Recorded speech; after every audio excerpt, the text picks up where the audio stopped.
ಒಂದಾನೊಂದು ಕಾಲದಲ್ಲಿ ಒಂದು ಊರಲ್ಲಿ ಗಜ್ಜು ಅನ್ನೋ ಹೆಸರಿನ ಒಬ್ಬ ಧೋಬಿ ಇದ್ದ. ಅವನ ಹತ್ರ ಒಂದು ಕತ್ತೆ ಇತ್ತು. ಆ ಕತ್ತೆಯ ಜೊತೆ ದಿನ ಇಡೀ ಕೆಲಸ ಮಾಡ್ತಾ ಇದ್ದ. ಜೊತೆಗೆ ಸಾಕಷ್ಟು ದುಡ್ಡು ಕೂಡ ಸಂಪಾದನೆ ಮಾಡ್ತಾ ಇದ್ದ. ಆ ದುಡ್ಡಿನಿಂದಲೇ ಗಜ್ಜು ತನ್ನ ಮತ್ತು ತನ್ನ ಕತ್ತೆಯ ಹೊಟ್ಟೆಯನ್ನು ತುಂಬಿಸ್ಕೊಳ್ತಾ ಇದ್ದ.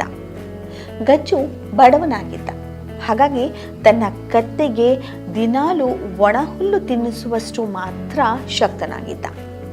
ಬಡಪಾಯಿ ಕತ್ತೆ ಮಾತ್ರ ಅಲ್ಲಿ ಇಲ್ಲಿ ಹೊಲದಲ್ಲಿ ಹಸಿರು ಹುಲ್ಲು ಮೇಯ್ತಾ ಹೊಟ್ಟೆ ತುಂಬಿಸ್ಕೊಳ್ತಾ ಇತ್ತು.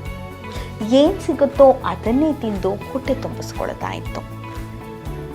ಒಂದು ವೇಳೆ ಬೇರೆಯವರ ತೋಟದಲ್ಲಿ ಹುಲ್ಲು ಮೇಯುವಾಗ ಒಂದು ವೇಳೆ ಅದರ ಮಾಲೀಕನಿಗೆ ಗೊತ್ತಾಗಿ ಬಿಟ್ಟರೆ ತಿನ್ನಲು ಹುಲ್ಲಲ್ಲ, ಬೇಕಾದಷ್ಟು ಲಾಠಿ ಏಟು ಸಿಗ್ತಾ ಇತ್ತು.